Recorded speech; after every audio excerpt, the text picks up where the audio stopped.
Ian Fleming, il famoso autore di 007, sosteneva che i servizi segreti russi, il famigerato KGB, fosse superiore ai servizi segreti inglesi e a quelli americani perché, testuale, non aveva i nostri pregiudizi occidentali sull'omicidio.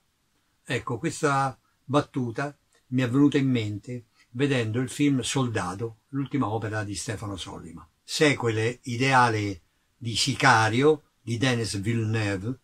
che noi già conosciamo per aver girato a mio giudizio bellissimo Blade Runner 2049 e Orioles,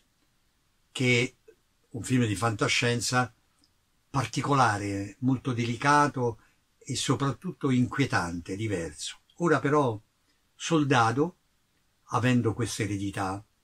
aveva un impegno molto forte, molto carico,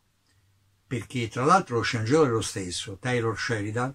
che è l'autore appunto di Sicario, ma è l'autore anche dei Misteri di Ben River, e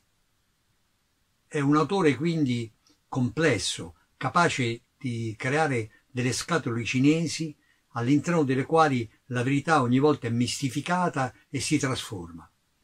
Questa volta però devo dire che Stefano Sollima non è stato servito da questa così complessa e importante sceneggiatura, perché in fondo rispetto a Sicario questa sceneggiatura è molto più lineare, molto più semplice.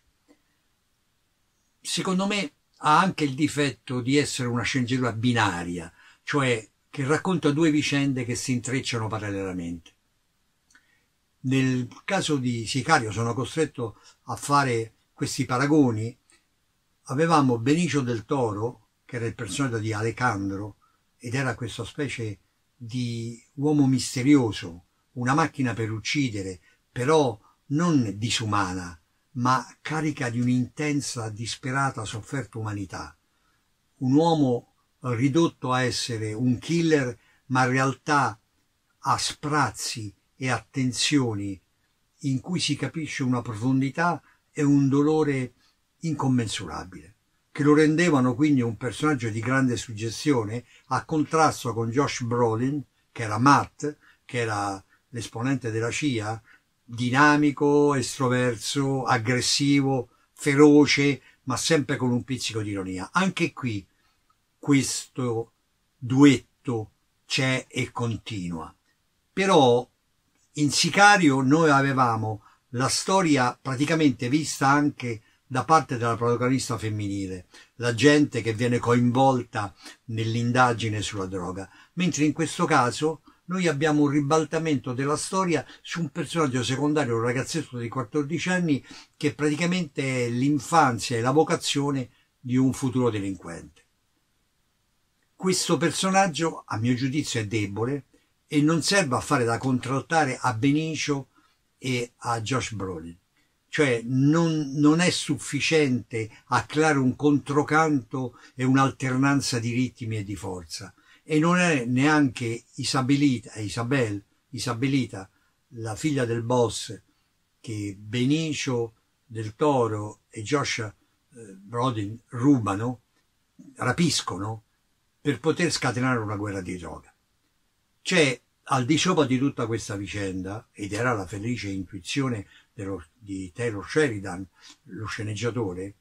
questo fatto che bisogna essere più cattivi dei cattivi per cercare di essere buoni. Questo assurdo e complicato, diciamo così, dogma rasenta in questo caso quasi il parossismo, senza però arrivare a colpirci al cuore, senza emozionarci, senza rapirci, nonostante l'abilità di Sollima di rappresentare delle scene d'azione con estrema forza ed estremo vigore, con un crudo realismo e con una esasperata violenza. Ma al di là di queste situazioni, che sono dei topos, cioè dei luoghi comuni di ogni storia di suspense e ogni storia di violenza, di detection, il resto della storia, la vicenda che affonda le radici nell'animo umano e che, diciamo così, fa fiorire la storia, la fruttifica, le dà forza, le dà linfa, non c'è, cade. Ci sono alcune trovate di sceneggiatura che non starò a dirvi, ma che in fondo sono fine a se stesse, sono più da Mission Impossible o da 007 in realtà che da un film duro e spietato che ci aspettavamo di vedere. Una piccola curiosità divertente è che Joshua Brolin, che ricorderemo tutti in Sicario per i suoi famigerati infradito mentre fa una riunione ad altissimo livello della CIA e della polizia, in questo film non ha voluto mettere gli infradito e ha i Crocs, i famosi zoccoli di plastica colorati. È stato il frutto di una mediazione fra Sollima e lo stesso attore, che hanno deciso non le scarpe ma i Crocs. E un'altra cosa, le scene di azione,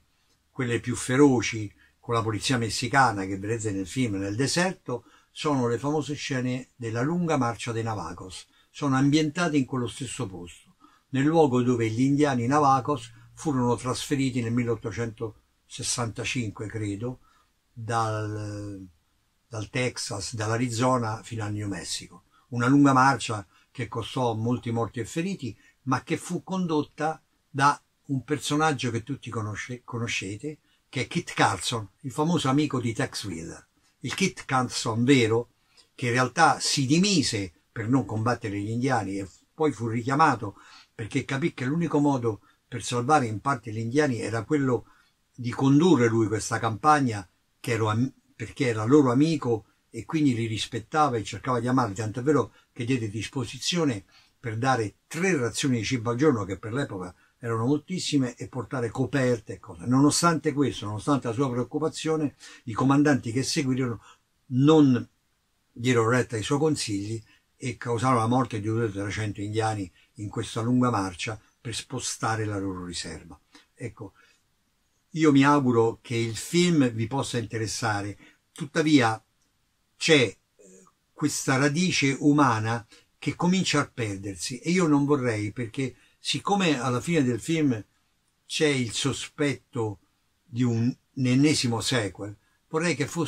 ritornasse quella linfa forte e umana, violenta e decisa, che è la stessa che abbiamo visto nella colonna sonora del primo film, in Sicario. Questa forza, musica che veniva direttamente dalla terra, come diceva Joan Johansson, il compositore, doveva essere una bestia urlante in fondo alla terra che echeggiava continuamente. Adesso purtroppo Joan Johansson è morto, però una sua allieva e collaboratrice ha fatto la colonna sonora su questa linea e su questa forza. Ecco, vorrei che questa forza rimanesse e che ci permettesse di vedere in un eventuale sequel di nuovo Sollima alle prese con una sceneggiatura più forte, con personaggi decisi e determinati, come è il suo stile e come noi ci aspettiamo. Grazie.